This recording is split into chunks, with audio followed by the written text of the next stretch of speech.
and things go to shit from there real quickly.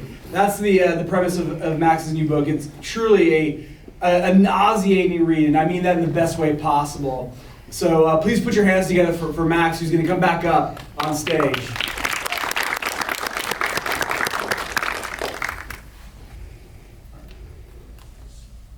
There we go. Hello.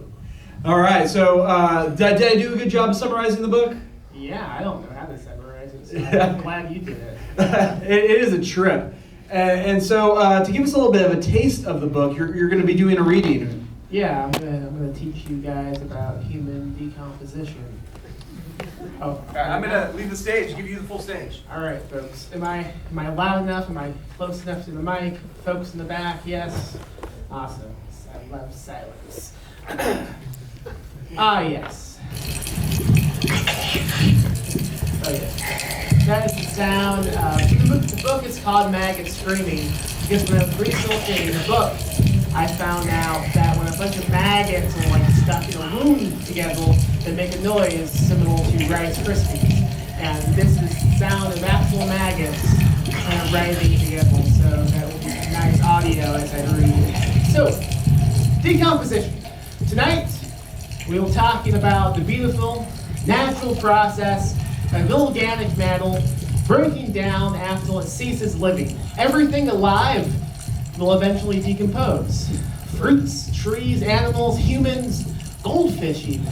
Your favorite Netflix show after only one season. In the grand scheme of things, we are all heading toward the same fate. The planet gives us life, and that life gets recycled back into the planet. It is simply unavoidable. So, yes, the stages of decomposition. We begin with what is the freshest stage, when the person first dies and the body begins its journey of breaking down its organic material. This stage is called autolysis. Although you might encounter plenty of other simple-minded anthropologists who have settled on labeling it fresh. Don't you find that a little cringe-worthy though? I mean, I do. Autolysis. Now that's a name worthy of some respect. But fresh. What is this? Subway? No. This is the Alamo Drafthouse. It's something completely different than Subway. Now, the next stage of decomposition is probably the most universally agreed upon.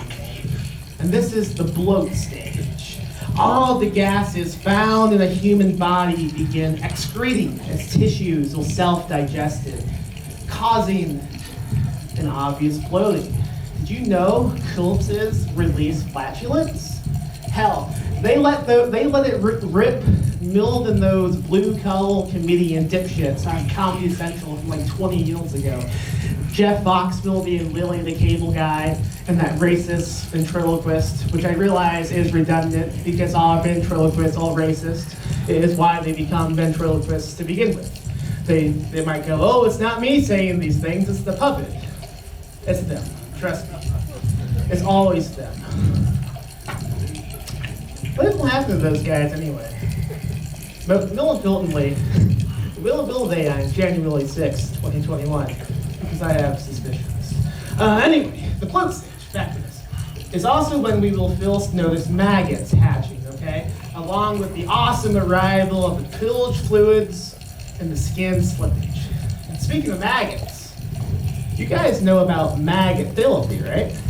Now, I'm not talking about one maggot sitting on a comfortable recliner, legs crossed, taking notes, while listening to another depressed maggot cry about its maggot mom while sprawled out on a tiny maggot-sized couch. No, that's something different.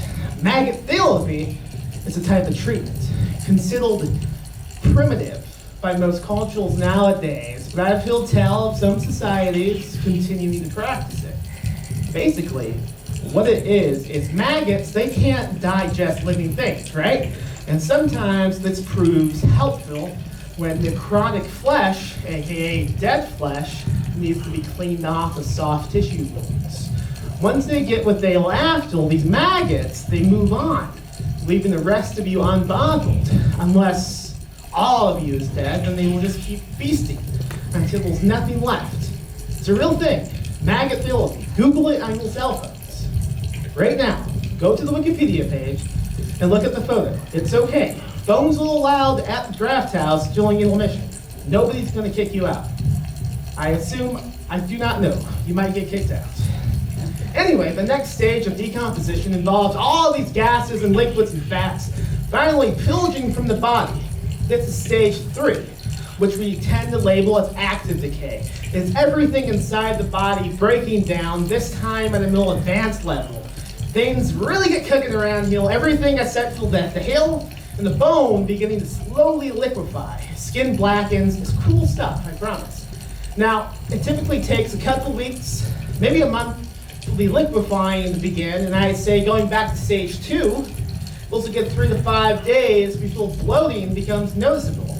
Although bodies do tend to decompose faster on hollow elements, like in Texas. In fact, sometimes the remains are left out with, if the remains are left out with direct, prolonged contact with the sun, the final stage of decomposition, skeletonization, does not actually happen. Instead, the body enters this alternative stage.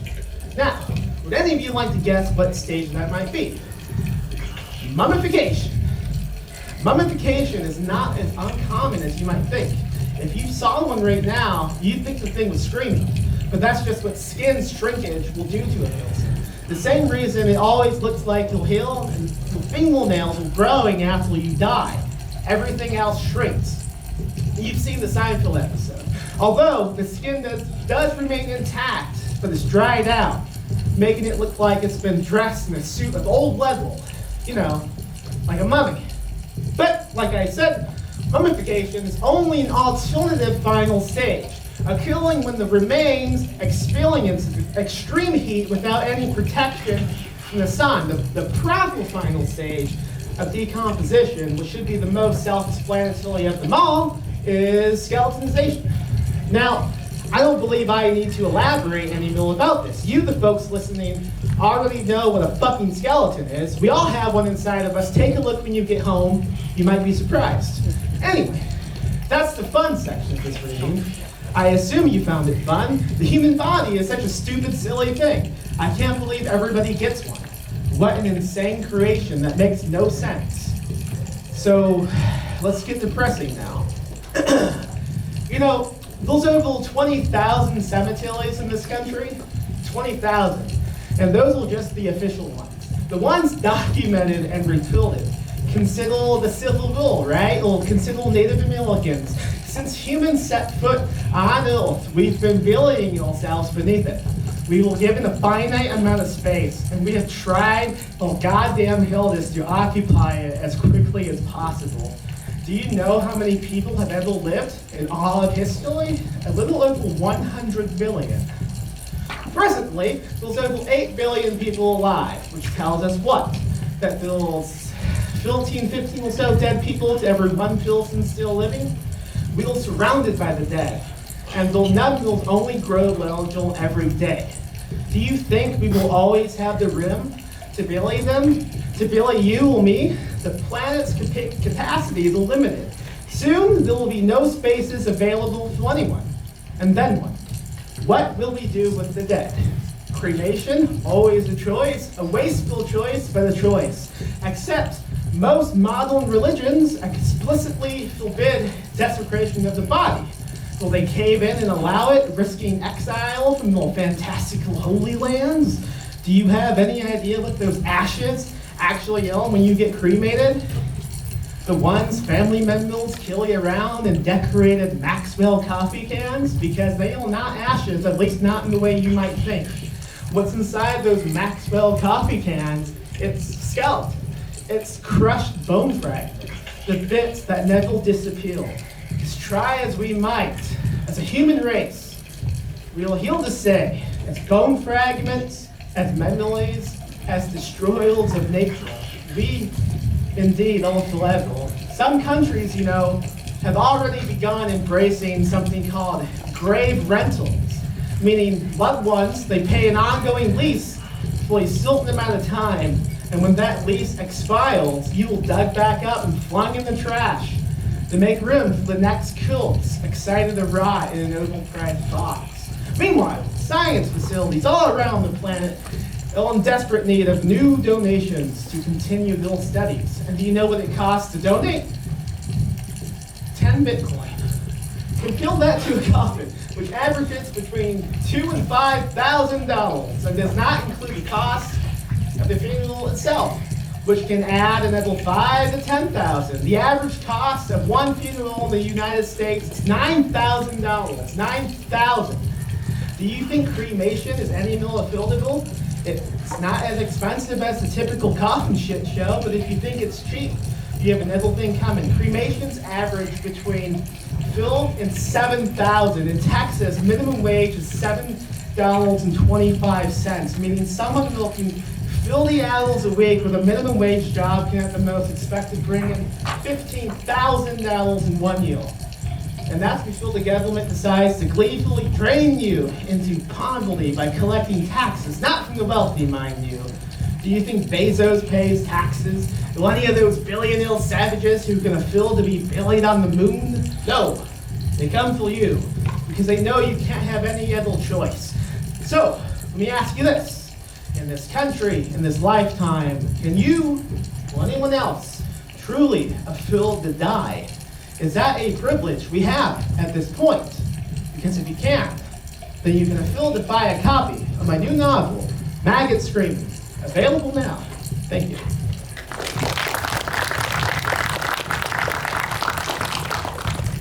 So that was fun and depressing, exactly like the book. The book is a lot of fun, guys. I really do recommend it. I am a huge fan of your work, and I really do thank you for coming out and for programming this double feature, and for introducing so many people to what I'm sure is one of their new favorite films. Yeah. Talk to us a little bit about Brain Damage. Well, I think Brain, if you guys like Basket Case, man, you're gonna love Brain Damage. Who hasn't seen Brain Damage? Wow. Oh man. I mean, it has everything good about Basket Case. The NYC sleeves, the awesome claymation, the insane practical effects, the black comedy, and it just is raised up to a fucking 100. Because Basket Case was like his debut movie, and now he kind of knows what he's doing, but still not quite. So it's just a lot of chaotic fun. Now, there was actually something happening tonight that's kind of a coincidence, right? Yeah, so as we were doing this in Pennsylvania, Frank himself is showing Basket Case at some theater because it's the 50th anniversary? Mm-hmm. Pretty big coincidence. We didn't plan that. I assume he was also reading from Maggot Screaming, but I'm not positive. Yeah. I hear he doesn't travel by plane because he can't check his basket. Yeah. I'm sorry, guys. Oh boy. I like it. Yeah, thank you. Thank you. Speaking of basket, keep an eye out on Brain Damage. There's a pretty fun Basket Case Easter egg. There's like the Frank Henlotter cinematic universe. Long before Marvel was doing it, Frank had that up on screen. This is a fun film. I think you guys are gonna have a blast. Like I mentioned a couple times, Max will be out after the screening with a copy of Maggot Screaming. Plus, I think I saw some other of your books in that box as well. Yeah, I brought a bunch of stuff. Yeah. So come on out. Say hello. Please remember to take care of your servers. And please continue to not talk, not text, not be a disturbance of any kind. Next week, we'll see you here for Poltergeist. It's a new, like a year-old 4K remaster of the film from Warner Brothers. It looks gorgeous on screen. And then in 2 weeks, we've got more fun stuff. So keep an eye on the website for the full lineup. And please join me once more for giving Max a huge round of applause for programming and hosting tonight's show. Thank you. All right, any last words of warning? Just enjoy fucking puppet.